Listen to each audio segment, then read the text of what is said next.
Hello, my name is Michelle Barker. I'm one of the developers of the ExcelL Intercultural Skills program.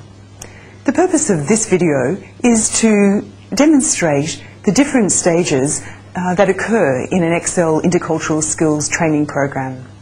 We'll introduce you to how to build alliances and to look at the different competencies that make up the program.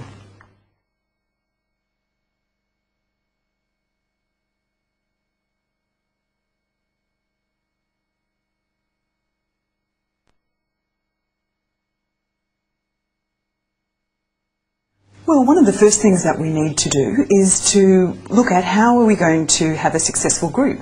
What needs to happen that at the end of the program you'll look back and say that was a really great group to belong to. And I've got one to start off with. I think a successful group is one where people turn up on time. Okay. People agree about that? Yeah. It's good that we can start on time. When people make suggestions that other people listen to and don't dismiss them. That's really important. That we feel like we're being listened to. Never interrupt other people when they speak. Okay. That's great. Well, I think if we can follow some of these things, they're almost like ground rules, then I think that will lead us to have a successful group together. That's great.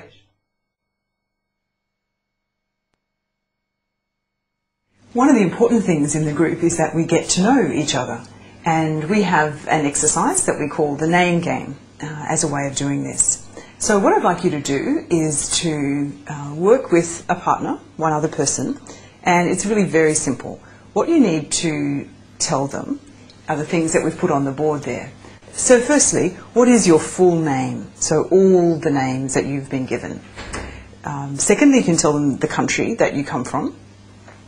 And does your name have a particular meaning in your culture? Does it have a particular reason that you got it in your family? And yes, how you got that name.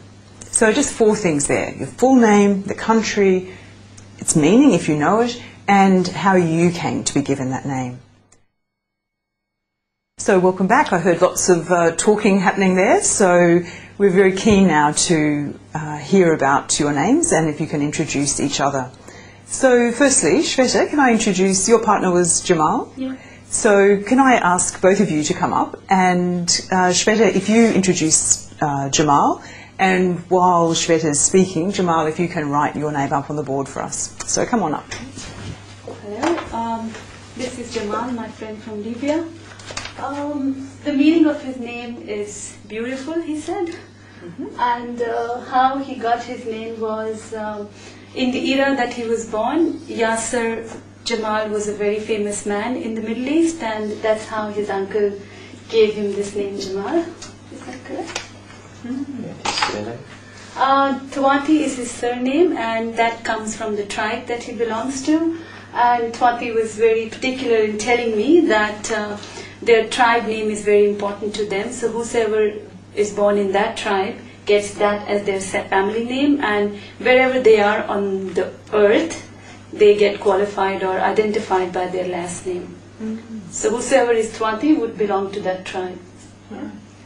And Jamal, can I ask, does that name get passed down to your children? Yeah, it's fixed with the whole tribe maybe for hundreds of years ago. So it's passed from a generation to generation. So each tribe has a unique name that could identify it from all other tribes. So when we say Tuwati, for example, when anywhere in Libya, that's where I'm from, you could be known, and everybody knows that you're from certain tribe, from certain area, no matter where you live.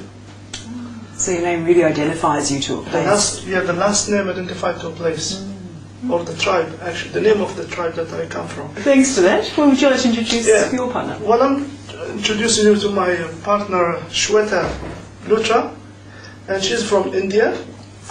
The word Lutra means, the word Shweta means white or purity.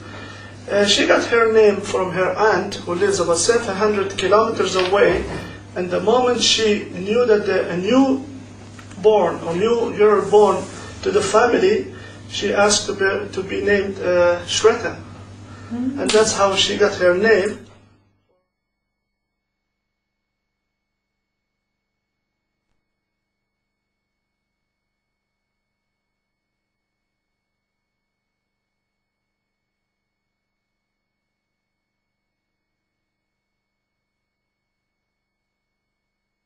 Today our session is going to be on participating in a group or team setting.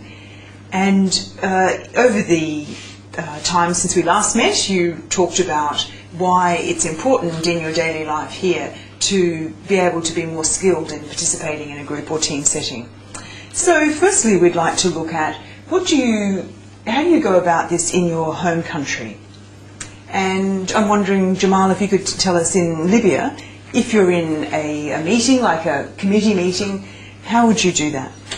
Well, there are two types of meeting, either a chaired meeting or a non-chaired meeting. If it's a chaired meeting, you have to raise your hands, in a polite way, not really high, just to show that you needed to speak to the chairperson, and the chairperson will give you a chance when he thinks that your comment will be fitting within the meeting itself. Mm-hmm. So I'm wondering about the values. Why is that important to do that? Well, for a chaired meeting, the values that you have to show the respect to the chairperson of the meeting itself, and also to keep the meeting organized and controlled. So that's how you show respect. And we show respect in many different ways, but in Libya, one way that we show respect to others is to just wait till they finish. Yes. Which could be different to here in Australia. Well, that's good. That's given us a good idea of the country. We've got the behaviours there, two different sets of behaviours for two situations, and the associated values with that. So that's great. Thank you. So should we look at in Australia now how to do that? Is that okay?